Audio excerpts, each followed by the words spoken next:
오늘 은혜 받으실 말씀은 사도행전 16장 25절에서 26절까지 말씀입니다.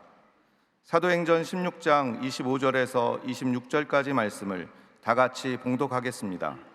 한밤중에 바울과 실라가 기도하고 하나님을 찬송하며 죄수들이 듣더라. 이에 갑자기 큰 지진이 나서 옥터가 움직이고 문이 곧 다 열리며 모든 사람의 매인 것이 다 벗어진지라. 아멘. 인사 나누겠습니다. 오늘은 참으로 좋은 날입니다. 우리 모두에게 좋은 일이 일어납니다. 한 번 더 인사합니다. 모든 것이 하나님의 은혜입니다. 할렐루야. 오늘 뜻깊은 추수감사절을 맞이하여서 사도행전 16장 25절 26절 본문으로 하여 한밤중에 드려진 기도와 찬송, 이 같은 제목으로 말씀의 은혜를 나누기 원합니다. 제목을 한번 크게 따라해 주시기 바랍니다. 한밤중에 드려진 기도와 찬송. 한밤중에 드려진 기도와 찬송. 오늘은 추수감사주일입니다. 한 해 동안 하나님께서 베풀어 주신 그 놀라운 은혜에 대해서 감사를 드리는 귀한 주일입니다. 첫 번째 추수감사절은 400여 년 전에 미국에서 시작되었습니다. 영국에서 102명의 청교도들이 신앙의 자유를 찾아서 메이플라워라고 하는 배를 타고 영국 플리머스를 떠나서 65일 동안 긴 항해를 합니다. 오직 자유롭게 예수 잘 믿고 섬기기 위해서 그 먼 길을 배를 타고 이동한 것입니다. 그래서 65일 만에 미국 북동부 지역 매사추세츠에 있는 곳에 도착을 했는데 그것을 나중에 플리머스라고 이름을 짓게 되었고, 그곳에 늦가을에 도착해서 제일 먼저 교회를 짓습니다. 이 교회를 짓고 그해 겨울을 지나가는데 긴 여행으로 인한 그 피곤하고 지친 몸에 질병에 추위에 굶주림에 약 절반 가까이가 세상을 떠났습니다. 그리고 봄을 맞았을 때 저들이 나가서 밭을 일고 씨를 뿌립니다. 한 번도 농사를 해보지 않은 분들이 대부분이어서 농사 짓는 법이 서툴었습니다. 그러니까 그 지역에 있는 착한 원주민 인디언들이 와서 농사 짓는 법을 가르쳐가지고 농사를 지어서 1621년 가을이 되었을 때 저들이 곡식을 거둬들이고 감사 예배를 드립니다.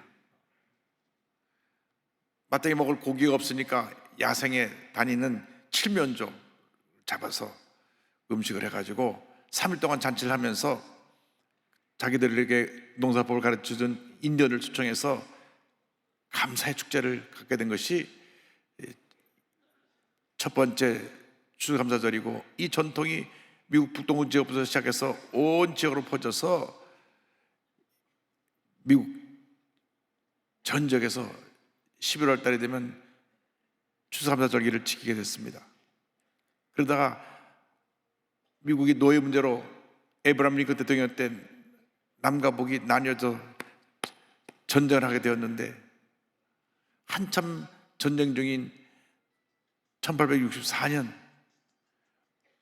미국의 16대 대통령인 에브라함 링컨 대통령이 이 어려움 가운데 우리 감사해야 된다.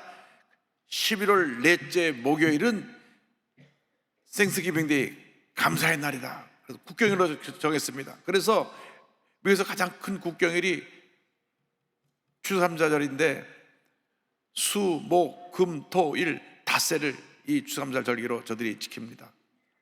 그래서 이 아름다운 감사의 전통이 복음이 전해진 곳마다 각 나라에서 지켜지게 되었고, 오늘날 우리 대한민국에서도 11월 셋째 주일을 감사주일로 지키고 있는 것입니다. 이 감사의 전통이 미국을 오늘날 세계 최대 강대국으로 만들었습니다. 미국 문화는 감사 문화입니다. 그들이 땡큐, 감사합니다를 입에 달고 삽니다. 어디를 가서 물건을 살 때도 사는 내가 돈을 내면서 땡큐하고 물건을 파는 사람도 땡큐하고.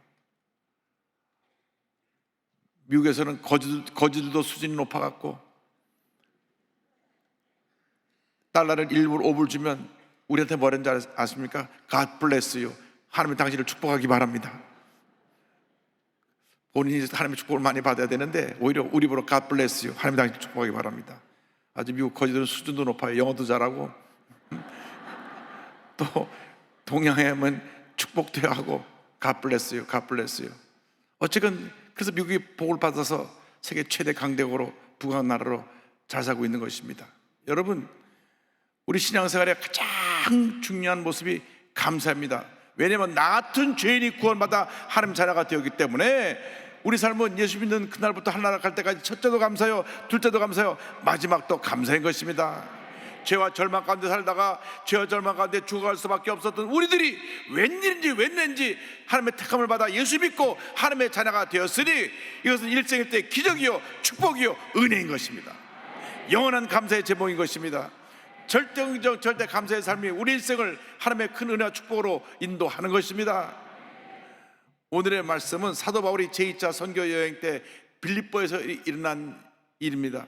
그러니까 복음을 전하러 다니는데 거기 점치는 귀신이 들린 아이가 따라다니면서 자꾸 괴롭게 합니다. 그래서 귀신을 쫓아내버렸더니 더 이상 점을 칠 수가 없게 됐어요. 그러니까 이 아이를 통해서 돈을 벌던 주인이 화가 나가지고 사람들을 선동해서 바울과 실라를 붙잡아서 끌고 갔습니다. 이 사람들 유대 사람들인데 우리가 알지 못하는 이상한 풍습을 전하고 이 성을 설안하게 한다. 그래서 저들을 막 옷을 잡아찢고 매를 때렸습니다. 심하게 때리고 감옥에 던져 넣었습니다. 성경 사도행전 16장 22절로 24절은 이와 같이 설명합니다. 무리가 일제 일어나 고발하니 상관들이 옷을 찢어 벗기고 매로 치라 하여 많이 친 후에 옥에 가두고 간수에게 명하여 든든히 지키라 하니 그가 이러한 명령을 받아 그들을 깊은 옥에 가두고 그 발을 착고에 든든히 채웠더니 아무런 죄도 없이 바울과 실라가 붙잡혀가지고 매를 두들겨 맞고 이 발에 착고를 차고 감옥 안에 집어 던져진 것입니다. 그런데 그들이 감옥 안에 들어가서 하나님 어찌 이럴 수가 있습니까? 우리가 복음을 전하는데 이렇게 억울하게 매 맞고 이후에 들어올 수 있습니까? 원망불평한 것이 아니라 하나님 앞에 기도하고 감사하고 찬양했습니다. 그들은 하나님 앞에 감사의 기도와 찬양을 드렸던 것입니다. 바울과 실라는 고난의 밤, 절망의 밤에 한밤중에 하나님께 기도하고 감사하고 찬양을 했습니다. 그들이 부른 찬송이 얼마나 아름답고 감동스러웠는지 사람들이, 죄수들이 왜 잠을 깨우냐고 소리 지르고 그 험한 죄수들이 그들을 두들겨 팬 것이 아니라 귀를 기울여 그들이 부르는 찬송을 들었습니다. 사도행전 10장 25절입니다. 한밤중에 바울과 실라가 기도하고 하나님을 찬송하며 죄수들이 듣더라. 그 거친 죄수들이 듣고 감동을 받을 정도면 얼마나 그들이 찬송 부르는 모습이 아름다웠는지 우리가 짐작할 수가 있을 것입니다. 그들이 절망 가운데 부른 찬송은 감사의 찬송이요, 기쁨의 찬송이요, 주님의 은혜를 감사하고 주께 영광 돌리는 찬송이었을 것입니다. 절망의 밤에, 고난의 밤에 불평하고 탄식하지 말고 오히려 그 시간에 감사와 찬양과 기도를 드리는 여러분 되기를 주님으로 축원합니다. 절대 긍정, 절대 감사가 우리 삶을 하나님의 은혜로 축복으로 이끌어가는 것입니다. 하나님 우리의 찬송 중에 거하십니다. 시편 20편 3절로 말씀합니다. 이스라엘의 찬송 중에 계시는 주여 주는 거룩하시니이다. 우리가 찬송을 볼 때 하나님이 찬송 가운데 거하시는 것입니다. 찬송을 통해서 영광을 받으시는 것입니다. 문제가 생겼을 때, 어려움 다가올 때, 몸이 아플 때, 가정에 여러 가지 어려운 일로 가정에 많은 염려고 걱정거리가 생겨났을 때에 그때 걱정할 시간에, 염려할 시간에, 불평할 시간에 불평하지 말고 걱정하지 말고 주님께 감사와 찬양을 드리시기 바랍니다. 사도 바울이 빌립보 교회에 보낸 편지에 4장 6절 보니까 이와 같이 권면합니다. 아무것도 염려하지 말고 다만 모든 일에 기도와 간구로 너희 구할 것을 감사함으로 하나님께 아뢰라. 감사함으로 하나님께 아뢰라. 감사함으로 하나님께 아뢰라. 답답할 때, 괴로울 때, 억울할 때, 슬플 때, 아플 때, 절망의 밤에 감옥 같은 환경에 처했을 때 염려하지 말고, 근심하지 말고, 걱정하지 말고 기도하고 감사하고 찬양할 때 하나님의 은혜가 임하는 것입니다. 하나님의 축복이 임하는 것입니다. 그들의 감사의 찬양은 승리와 기적을 가져온 찬양이었던 것입니다. 그들은 그 찬양을 통하여 놀라운 승리와 기적을 체험했습니다. 16장 26절입니다. 이에 갑자기 큰 지진이 나서 옥토가 움직이고 문이 곧다 열리며 모든 사람이 매인 것이 다 벗어진지라. 찬양할 때 갑자기 큰 지진이 나서 옥토가 흔들리더니만 옥문들이 다 열리고, 그리고 발에 매였던 착고들이 다 풀어졌습니다. 감사와 찬양이 어떤 놀라운 기적을 가져온 것입니다. 여러분이 찬양하고 감사하면 여러분을 가둬놓은 절망의 감옥이 흔들려 버릴 것입니다. 여러분의 앞에 닫혔던 여러 가지 문들이 열릴 것입니다. 여러분을 꽁꽁 메고 있던 고통과 괴로움의 결박들이 풀어져 나갈 것입니다. 감사하십시오. 찬양하십시오. 기도하십시오. 기뻐하십시오. 기뻐하고 감사하고 찬양하면 기적이 일어납니다. 위대한 승리가 다가오는 것입니다. 위대한 축복이 다가오는 것입니다. 여호사밧 왕 때 아람 연합군이 쳐들어왔습니다. 얼마나 많은 군사들이 함께 쳐들어왔는지 저들이 두려워 떨었습니다. 그때 하나님께서 말씀하십니다. 두려워하지 말라. 전쟁은 하나님께 속한 것이다.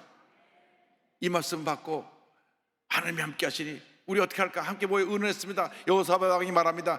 전쟁은 하나님께 속한 것이고 우리가 하나님께 승리를 준다고 말씀하셨으니 이제 우리가 이 전쟁의 찬양대를 저격하고 나가서 찬양대가 가운을 입고 앞에 나가서 주님을 찬양하게 하자. 하나님께 감사하세. 그 인자하심이 영원하도다. 찬양하게 하자. 그래서 실제로 전쟁에 터에 나가는데 창각칼을 들고 나간 것이 아니라 앞에 찬양대가 서서 가운 입고 찬양을 부르면 나갑니다. 하나님께 감사하세. 그 인자하심이 영원하도다 할 때 하나님이 함께 하셔서 그 아랍 연합군을 쳐서 멸하심으로 저들이 뿔뿔이 흩어져 다 도망가고 말았던 것입니다.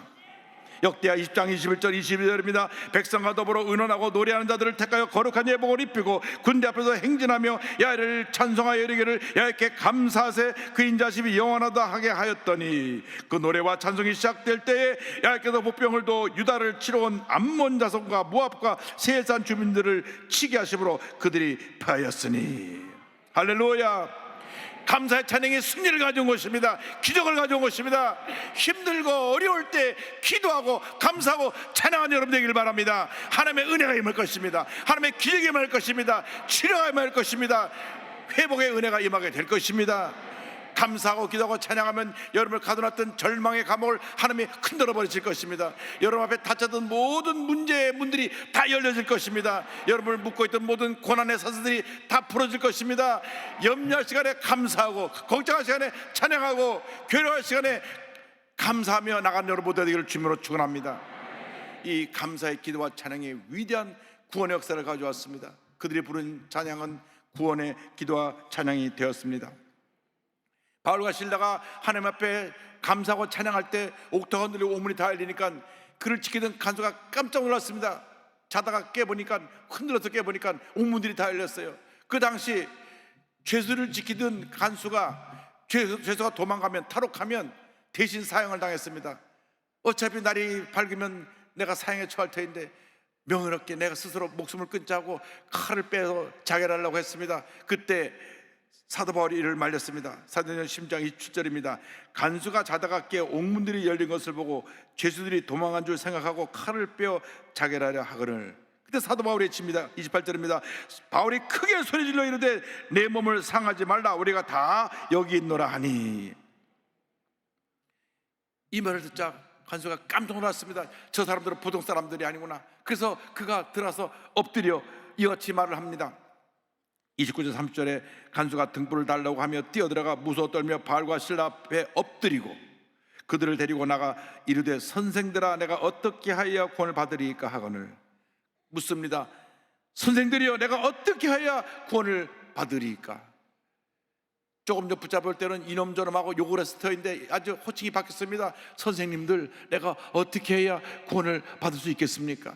이때 사도 바울의 위대한 구원의 메시지를 선포합니다. 사도행전 10장 31절 이 말씀을 우리가 다 같이 고백합니다. 이르되 주 예수를 믿어라. 그리하면 너와 내 집이 구원을 받으리라 하고. 할렐루야. 주 예수를 믿어라. 그러면 너와 너의 온 가족이 다 구원을 받으리라. 오늘 예배드리는 분 가운데 아직도 가족이 구원받지 않은 분 있습니까? 사도행전 10장 31절 근거로 해서 오래 가기 전에 온 가족을 다 전도해서 함께 구원받고 함께 신앙생활하게 되기를 바랍니다.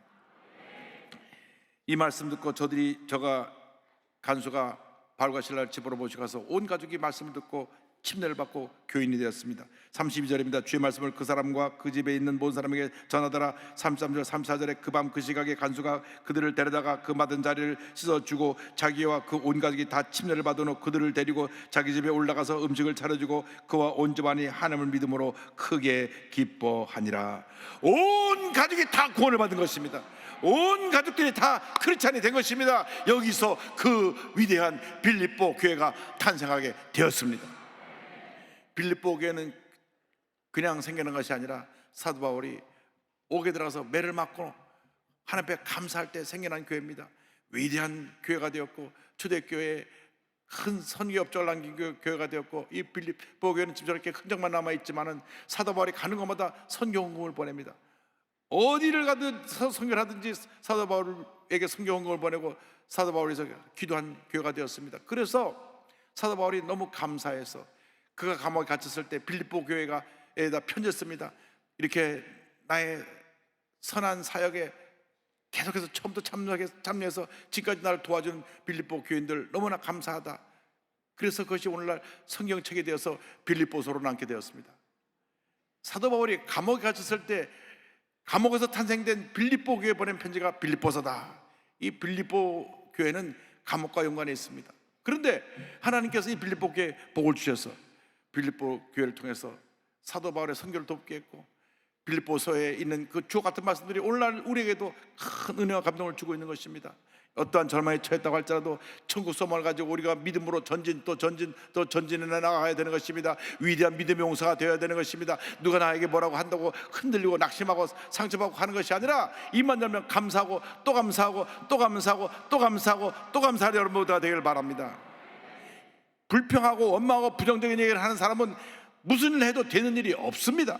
그러나 감사하는 사람은 하나님이 복을 주셔서 안 되는 일도 잘 되게 만들어 주시고, 절망이 반하 희망이 되게 만들어 주시고, 슬픔이 반하 기쁘게 미움이 되게 만들어 주시고, 질병이 반하 건강이 되게 만들어 주시는 것입니다. 여러분 감사해야 됩니다. 제가 며칠 전에 서울 역조방촌에 있는 우리 성도님 집에 신방을 갔는데 한 평 반도 안 되는 것 같아요. 둘이 앉기가 어려우니까 혼자 이렇게 새우삼 자기 살 수밖에 없는 그런 환경에서 계신데 부형님이 또 몸이 아파요. 그런데도 주님 앞에 감사하고 예배드리는 모습을 보면서 내가 큰 감동을 받았습니다. 여러분, 우린 감사해야 됩니다. 어떤 어려운 환경에 있다 할지라도 우리가 감사하면 감사가 우리 운명을 바꿔놓는 것입니다. 우리 삶에 하나님의 큰 은혜를 가져오는 것입니다. 나 같은 죄인이 구원받아 오늘 여기까지 오게 된 것은 주님의 은혜입니다. 주님의 은혜를 감사하는 여러분 모두가 되기를 주님으로 축원합니다.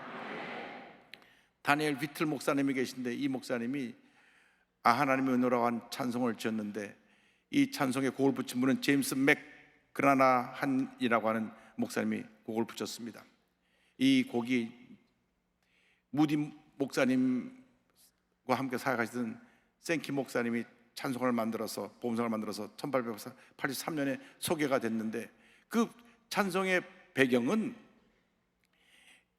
그 에브라임 링컨의 그 남북 전쟁과 연결되어 있습니다. 위틀이 군인으로 대령으로 소령으로 참여했는데 그가 부상해서 오른팔 잃어버리고 불구가 돼서 붙잡혀 포로 수용소 병원에 누워있게 됐습니다. 이제 전쟁이 끝나면 풀려날 터인데 팔이 하나가 없어요. 이제 젊은 내가 앞으로 어떻게 살아갈까 낙심됐습니다. 그래서 우울한 마음으로 고개를 들어 주위를 보고 있는데 마침 신약성경에 놓여 있는 것이 보였습니다. 그래서 신약성경을 가지다가 이렇게 하나 한 페이지 넘겨봅니다. 어떤 말씀은 감동을 주기도 하고, 어떤 말씀은 이해가 안 되기도 하고, 어떤 말씀은 받아들일 수 없기도 하고, 그래서 성경을 시간 날 때마다 읽고 잠이 들었는데 어느 날 밤 간수가 가서 막 자리를 깨웁니다. 여보시오 지금 한 어린 병사가 막 죽어가고 있는데 죽음의 두려움 속에서 울부짖으며 기도할 사람을 찾고 있으니까 당신 가서 기도 좀 해주시오. 나는 크리스찬이 아니라고. 거짓말하지 말라고. 당신 성경에 있는 거 다 봤다고. 그래가지고 자다가 깨어서 그 간수에게 이끌려 어린 병사가 온몸에 상처가 죽어가는 곳을 가서 보게 됐는데 막 고통 속에 부르짖으면서 죽음의 공포가 두려워가지고 막 울부짖고 있는데 기도해달라고 하니까 그가 그를 붙잡고 기도합니다. 그의 회고록을 보면 이런 기록이 나옵니다. 나는 병사의 손을 잡고 무릎을 꿇었다. 짤막한 말로 먼저 내 죄를 고백하고 용서해달라고 예수 그리스도께 기도하였다. 나는 즉시 주님께서 내 죄를 용서해 주셨음을 믿게 되었다. 먼저 본인이 그 자리에서 예수 믿었어요. 그리고 나는 그 청년을 향해 간절히 기도하였다. 부르짖음에 울부짖던 청년은 내가 하나님의 구원의 약속을 믿게 해 주소서 하고 기도하자 순간 조용해지더니 내 손을 꽉 잡았다. 내가 꿇었던 무릎을 펴고 일어나자 그는 이미 죽어 있었다. 그의 눈물 어린 얼굴에는 평안이 가득하였다. 믿기 힘든 놀라운 일이었으나 하나님의 구원의 역사임을 확신하게 되었다. 하나님께서는 그에게 죽음 직전에 그리스도를 알려주시기 위해 나를 강제로 이끄신 것이다. 그리고 나를 통하여 그리스도의 보혈의 공로로 죄사함 받은 것을 선포하게 하신 것이다. 나는 하늘나라에서 그 소년을 만나기를 고대한다. 할렐루야. 전쟁이 끝나는 그런 잠깐 회사에 취직했다가 평생 주의종의 길을 가기로 해서 이제 신학을 공부하고 목사가 되어 무디 목사님을 도와 평생 복음 전자로 그의 삶을 마칩니다. 그가 전쟁이 끝나고 나서 어느 날 그때 그 선의 모습을 기억하면서 하나님 주신 감동을 받아 지은 찬송이 하나님의 은혜로입니다. 제임스 맥그라라는 한 목사님이 곡을 붙였는데요. 죽음 같은 정막이 흐르는 둥근 천장이 있는 방에서 나는 하나님께 뜻대로 써주소서 하고 나의 모든 삶을 마쳤다. 무디 부흥사 그 전도사에게 함께 따라다니며 복음을 전하다가 어느 날 밤에 그때 그 손에 기억나면서 하나님의 은혜로 내가 여기까지 왔습니다 하고 고백해서 지은 찬송이 하나님의 은혜로이고, 이것이 1883년 곡이 발표되어서 오늘날까지 수많은 사람들에게 큰 감동을 주고 있습니다. 이 찬송이 지어진 지 벌써 140년 정도 지났네요. 그 찬송 우리가 지금 부르고 있습니다. 하나님께서 오늘 우리 모두에게 큰 은혜로 함께 하실 줄 믿습니다. 하나님의 은혜로 있을 데 없는 자 왜 구속하여 주는지 난 알 수 없도다. 내가 믿고 또 의지함은 내 모든 형편 아시는 주님 늘 보해 주실 것을 나는 확실히 아네. 왜 내게 굳센 믿음과 또 복음 주셔서 내 마음이 항상 편한지 난 알 수 없도다. 내가 믿고 또 의지함은 내 모든 형편 아시는 주님 늘 보해 주실 것을 나는 확실히 아네. 여러분 일생이 감사로 넘쳐나는 일생 되시기를 주님의 이름으로 축원합니다. 축원합니다. 축원합니다. 기도하겠습니다. 사랑과 은혜와 자비가 원하신 하나님 아버지, 나 같은 죄인을 살려주셔서 하나님 자녀 삼아주시고 오늘 이 시간 여기까지 인도하신 은혜를 감사드립니다. 우리의 남은 열생이 주님을 향한 넘치는 감사의 삶이 될 수 있도록 주님 함께 하시고 은혜 내려 주옵소서. 예수님의 이름으로 기도 올리옵나이다. 아멘.